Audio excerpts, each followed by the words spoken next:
No capítulo 03 do primeiro volume do jogo Blue Archive, a personagem Hoshino se vê mais uma vez presa aos fantasmas de seu passado e precisa lidar novamente com a morte de uma antiga amiga, Yumi. A morte é um dos eventos mais dolorosos da vida, e para Hoshino, de Blue Archive, a perda de Yumi foi um golpe que ela nunca conseguiu superar. Yumi era mais do que apenas uma amiga. Ela era a presidente do conselho estudantil da Abydos High School e um símbolo de esperança em meio às dificuldades enfrentadas pela escola. Sua morte não significou apenas a perda de uma pessoa querida, mas também o colapso de um sonho e de um propósito que dava sentido à vida de Hoshino.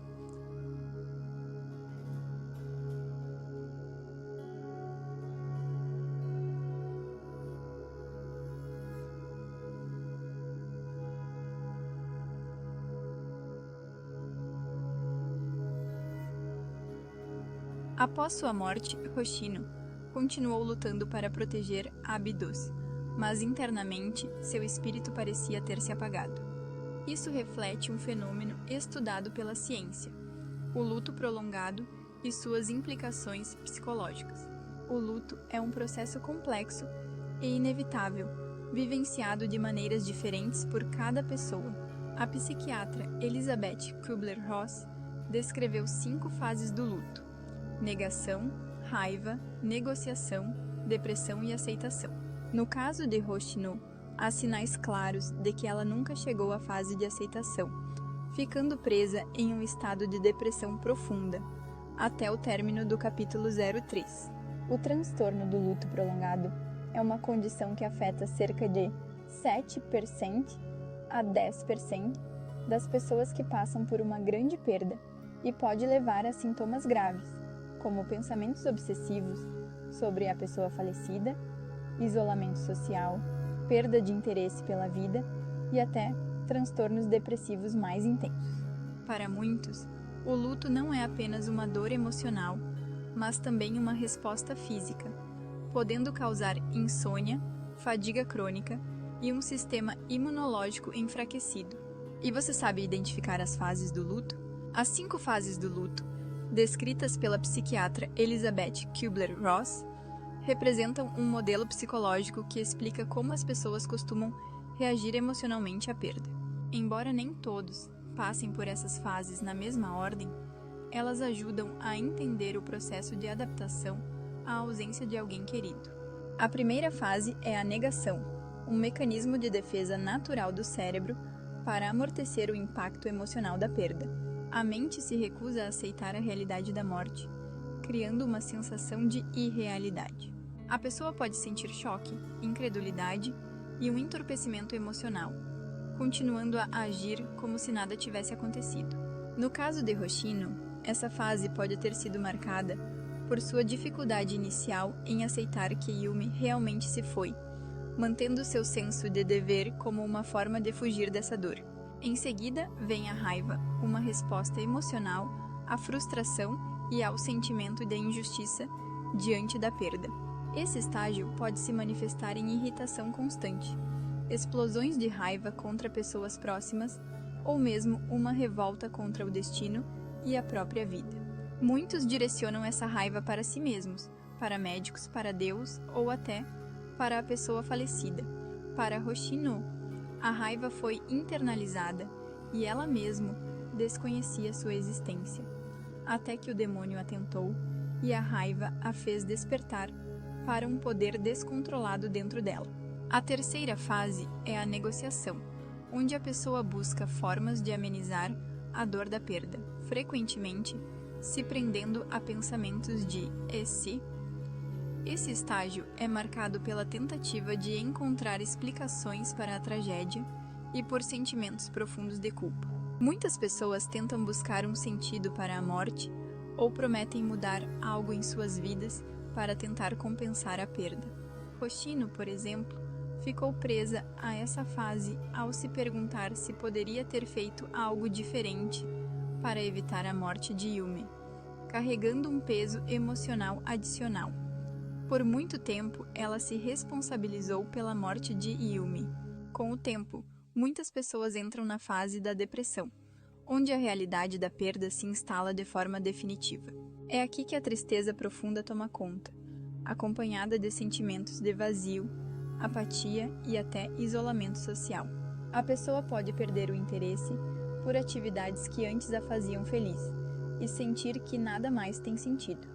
Estudos mostram que esse estágio pode evoluir para um transtorno do luto prolongado, onde a dor não diminui com o tempo e pode levar a complicações graves, como depressão clínica e transtornos de ansiedade.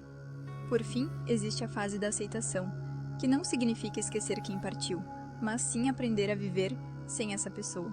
Nesse estágio, a dor ainda existe, mas já não domina completamente a vida da pessoa enlutada. É o momento em que se aprende a conviver com a perda e a encontrar novos motivos para seguir em frente.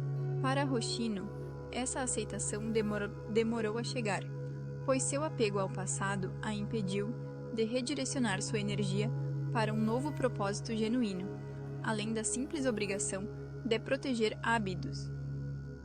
Foi o auxílio de outros, a exemplo do sensei e das garotas Ayane, Shiroko, Nonomi, Serika e Hina, que permitiu que ela chegasse a esse estágio ao fim do capítulo 03.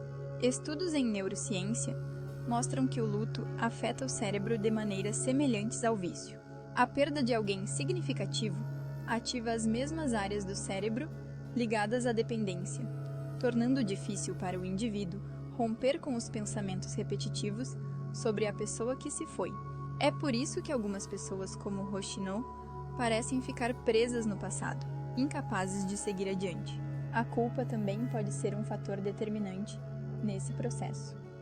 Muitas vezes, os enlutados se sentem responsáveis ou acreditam que poderiam ter feito algo para evitar a tragédia, mesmo que isso seja irracional. Assim como Hoshino se sentiu responsável pela morte da Yumi. Então, como superar o luto? A ciência nos dá algumas respostas. Falar sobre a dor e compartilhar memórias com outras pessoas pode ajudar a processar a perda de maneira mais saudável. Manter lembranças positivas da pessoa que partiu, sem deixar que elas nos impeçam de viver o presente, é essencial. A busca por apoio psicológico, como terapia ou grupos de apoio, pode fazer uma grande diferença para aqueles que se sentem incapazes de lidar com a perda sozinhos. Além disso, encontrar um novo propósito é uma das formas mais eficazes de seguir em frente. Hoshino continua protegendo Abydos, mas será que isso vem de um desejo genuíno ou da sensação de que não tem outra escolha? O enredo nos mostra essa resposta. Essa é uma reflexão importante para qualquer um que esteja lidando com a perda. É necessário achar um objetivo. No capítulo 03 do jogo, Hoshino descobre sua razão e consegue um momento para seguir em frente. Suas calouras se tornam seu futuro. Hoshino consegue um objetivo para seguir em frente.